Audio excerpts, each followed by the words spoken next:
तो दोस्तों, आज हम लोग नंबर सिस्टम के कुछ इम्पोर्टेंट टर्म्स को सीखने जा रहे हैं।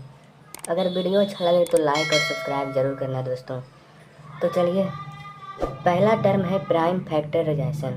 कि प्राइम फैक्टराइजेशन क्या होता है, तो वही देखिए लिख लिए हैं कि any composite number can be written as product of prime factors only.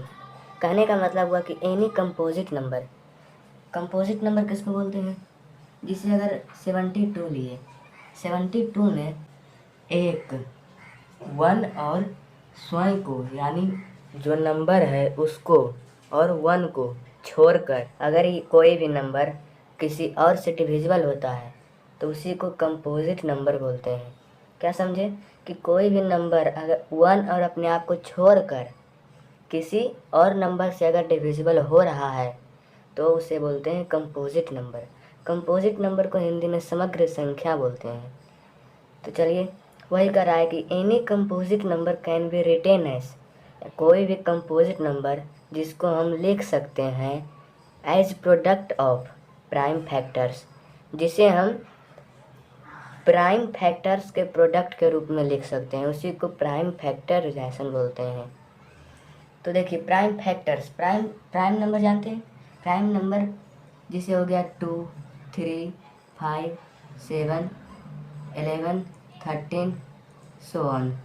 Prime number वैसा नंबर को कहते हैं जो कि एक और वो नंबर जो है खुद एक और वो नंबर जो है खुद से डिविजिबल होता है और किसी भी नंबर से डिविजिबल नहीं होना चाहिए। वो वन और स्वयं से ही डिविजिबल होना चाहिए, और कोई नंबर से अगर डिविजिबल होता है तो वो प्राइम नंबर नहीं हुआ, वो कंपोजिट नंबर हो जाएगा। तो ये दोनों में अंतर समझे? तो वही कहा है कंपोजिट नंबर को हम प्राइम फैक्टर्स के प्रोडक्ट, यानी यही सब प्राइम फैक्टर्स है, इसी के प्रोडक्ट के रूप में अगर ओनली मतलब कि इसके प्रोडक्ट के रूप में सिर्फ लिख सके तो उसी को बोलते हैं प्राइम फैक्टराइजेशन। जिसे 72 लिए थे, ये एक कंपोजिट नंबर है। अब इसको इसके फैक्टर, यानी ये कंपोजिट नंबर को प्राइम फैक्टर्स के रूप में हम लिखते हैं तो उसी को प्राइम फैक्टराइजेशन बोलते हैं। तो देखिए, इसको क्या है, फर्स्ट प्राइम फैक्टर 2, तो 2 से लगाइए, इसको आएगा 36। जब तक टू से लगते रहेगा दोस्तों, उससे आगे भी नहीं लगाना है। 2 से ये डिविजिबल हो जाता है 18, 2 से हो जाता है 9। अब देखिए, ये 2 से डिविजिबल नहीं होता है तो अब किससे करना है? 3 से। तो देखिए, 3 से लगाइए 3, तो अब इसको लिख सकते हैं 2 इंटू 2 इंटू 2 इंटू 3 इंटू 3, और इसी को 2 का पावर 1 2 3 है तो 3, और इंटू 3 का पावर 2 है तो 2 लिख दिए। तो इतना आप लोग समझे? आई होप आप लोग समझ गए होंगे। तो आप लोग उतना समझ गए दोस्तों। अब आइए कि अगर कोई भी कंपोजिट नंबर, जिसे 72 था, 72 लिए थे, तो उसका आया क्या? 2 का पावर 3 और इंटू 3 का पावर 2, ये उसका प्राइम फैक्टराइजेशन हुआ, जितना आया था। अब इस प्राइम फैक्टराइजेशन को अगर कहेगा कि ये कंपोजिट नंबर का कितना फैक्टर्स होगा, क्या समझे? यानी फैक्टर्स मतलब इसको डिवाइड करने वाला कितने नंबर होगा, नंबर की संख्या बताइए, तो उसका एक फार्मूला होता है, तो वही हम सीखेंगे। और कहेगा कि अगर इसका जो डिवाइड किया गया नंबर है, इसका जो फैक्टर की संख्या है, उसका सम, उसका जोड़ कितना है, तो ये दोनों का एक फार्मूला होता है, वो समझाने जा रहे हैं। तो देखिए, इसको हम मान लेते हैं x, और इसको मान लेते हैं y, इसको मान लेते हैं a, इसको मान लेते हैं b, और इस प्रकार से अगर कुछ रहता तो उसको z मान सकते थे, इसको c मान सकते थे। ठीक है, तो अभी हमको 2 नंबर ये, इसका इतना ही आया है। तो देखिए, इसका एक फार्मूला होता है कि अगर इसका कहेगा कि नंबर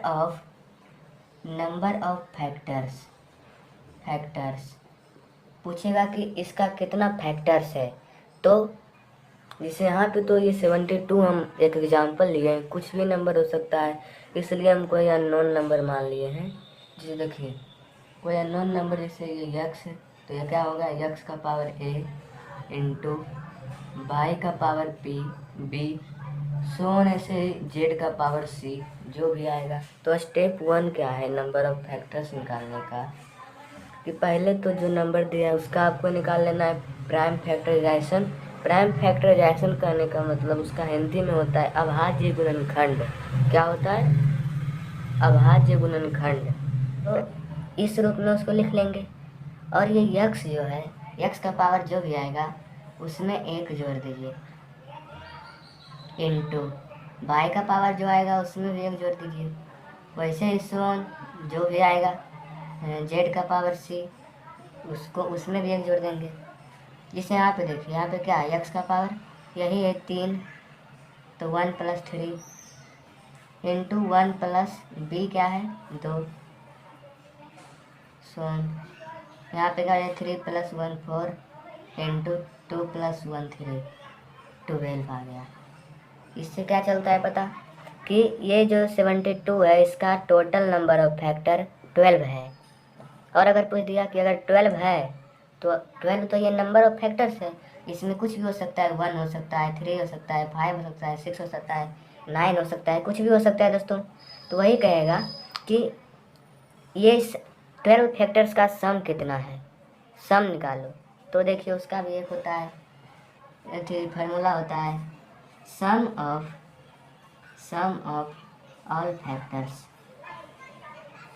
ऑल फैक्टर्स क्या होगा, ये जो अननोन माने हैं यक्स, उसी में यक्स का पावर ए जो है ए + 1 और -1 divided by x plus x -1 into फिर ये जो बाई है, बाई का पावर बी + 1 और -1 divided by by -1, so on ऐसे ही। और यहाँ पे नंबर रहता तो उसका भी होता, अगर मानिए यहाँ पे अगर सी रहता एक और मल्टीप्लाई करके, तो वही सी रहता उसका पावर, और अगर जेड रहता कोई नंबर तो जेड का पावर ये सी + 1 और -1, फिर डिवाइड करेंगे जेड -1 से।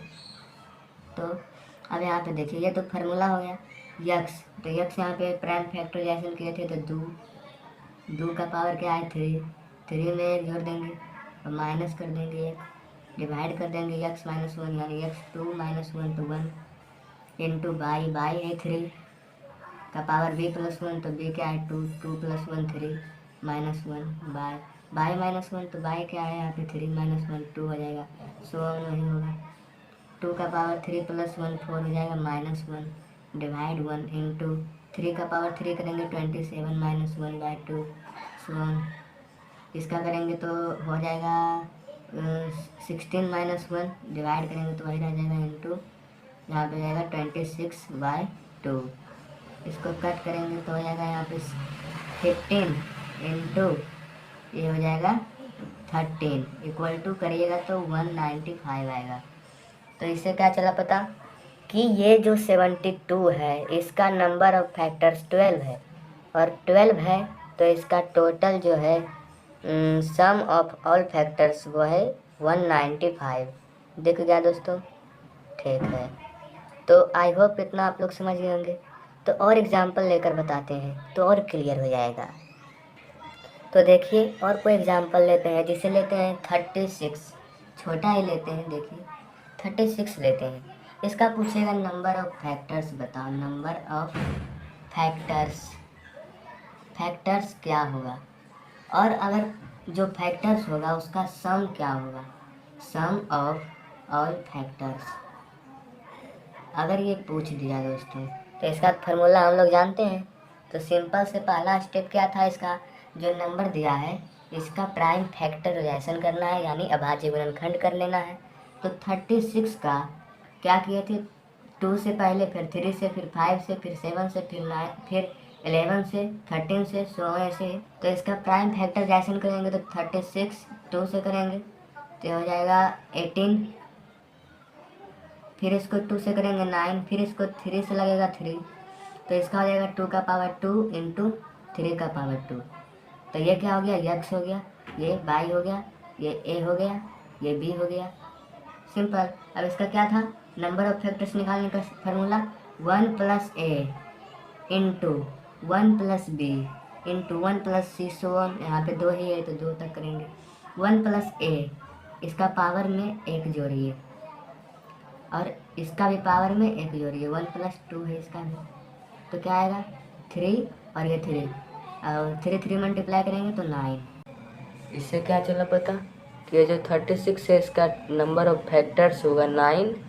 अब कहेगा इसका सम ऑफ ऑल फैक्टर्स निकाल दो, तो क्या करेंगे, इसका क्या फार्मूला था, इसका फार्मूला क्या था, इसका फार्मूला था x का पावर a प्लस 1 और minus 1 divided by x minus 1 और मल्टीप्लाई करेंगे y का पावर b प्लस 1 और minus 1 divided by y minus 1, सो आगे रहेगा तो आगे भी करेंगे। तो x क्या है यहाँ पे, x मेरा है यहाँ पे 2, तो 2 का पावर a प्लस 1 यानी 2 का पावर 2 प्लस 1, तो 2 प्लस 1 3 हो जाएगा यहाँ पे, माइनस 1 डिवाइडेड बाय x का है 2, तो 2 माइनस 1 तो 1 हो जाएगा और इन टू बाई b प्लस 1, तो बाई क्या है 3 और b प्लस 1 तो 3, माइनस 1 डिवाइड करेंगे बाई माइनस 1, तो बाई 3 माइनस 1 2 हो जाएगा। अब इक्वल टू यहाँ से क्या होगा, 2 का पावर 3 8 होगा, मल्टीप्लाई करेंगे तो 8 ही रहेगा, इंटू 3 का पावर 3 27 और 27 में 1 घटाएंगे तो 26 हो जाएगा, 26 में 2 से करेंगे डिवाइड तो यहाँ पे 13 आएगा और इसको मल्टीप्लाई करके लिखिएगा तो आ जाएगा इसका 104 आ जाएगा। समझ गए, क्या समझे, नंबर ऑफ फैक्टर्स इसका हो गया 9 और सम ऑफ ऑल फैक्टर्स हो गया इसका 104।